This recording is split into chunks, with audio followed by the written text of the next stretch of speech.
हमारे व्यस्त जीवन में ईश्वर की आवाज़। कई लोग ऐसे हैं जो बिना देखे ही ईश्वर में विश्वास करते हैं। कई लोग ऐसे हैं जो चिन्ह, चमत्कार व चंगाई को देखते हैं और ईश्वर की उपस्थिति का अनुभव करते हैं।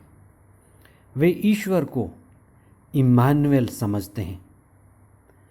लेकिन कई लोग ऐसे भी हैं जो देखते हुए भी नहीं देखते और ईश्वर से चिन्ह और चमत्कार की मांग करते हैं। 28वां सामान्य सप्ताह 11 अक्टूबर 2021 सोमवार। पहला पाठ रोमियों के नाम संत पौलुस का पत्र अध्याय 1 पद संख्याएं 1 से 7 तक। संत लूकस का सुसमाचार अध्याय 11 पद संख्याएं 29 से 32 तक। हमारे रोज दिन के जीवन में चिन्ह व संकेत का बड़ा महत्व है। सड़क पर लगी हुई लाल और हरी बत्ती, जिसका सड़क पर चलते समय बड़ा महत्व है, सड़क पर चलने वाले उसके महत्व को बाखूबी समझते हैं। हमारे शरीर में जब कभी बुखार आ जाता है, वह भी शरीर के अंदर कुछ गड़बड़ का संकेत करता है।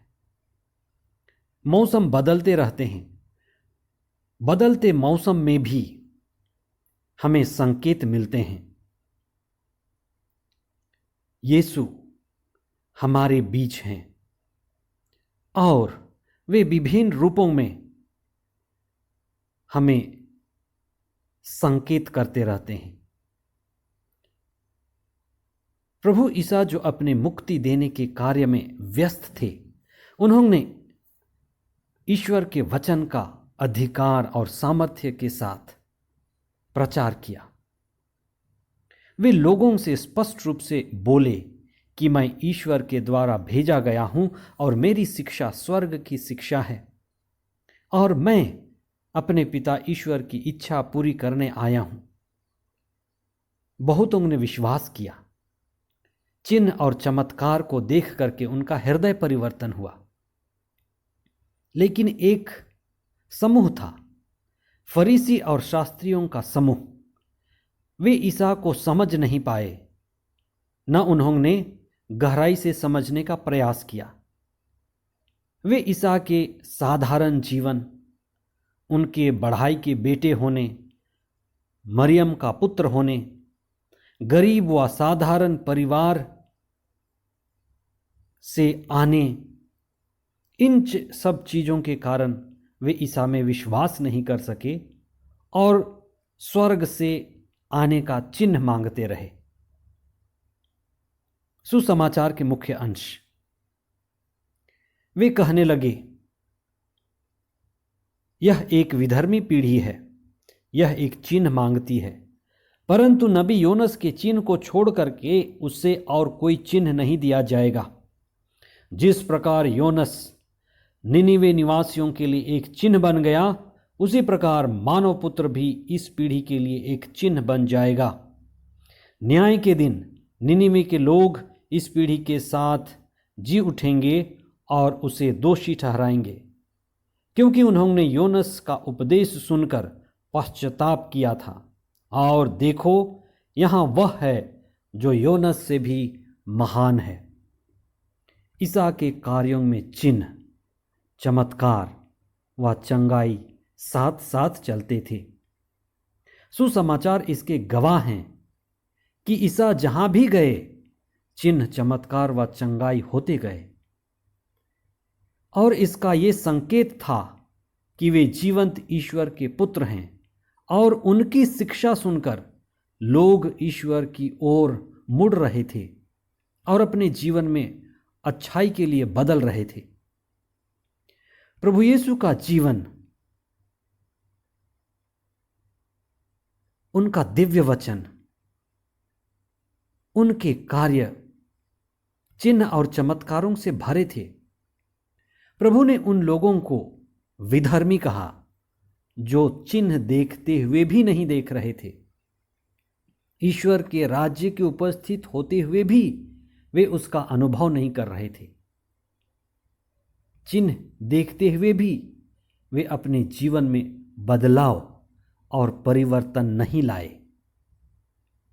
प्रभु यीशु का दुख भोग, प्रभु यीशु की मृत्यु और पुनरुत्थान, ये सभी युगों के लोगों के लिए एक चिन्ह हो गया कि ईश्वर संसार को इतना प्यार करता है और पापियों को हृदय परिवर्तन के लिए बुलाता है। आज के पहले पाठ में संत पौलुस कहते हैं कि उन्होंने ईश्वर से बुलाहट पाया है।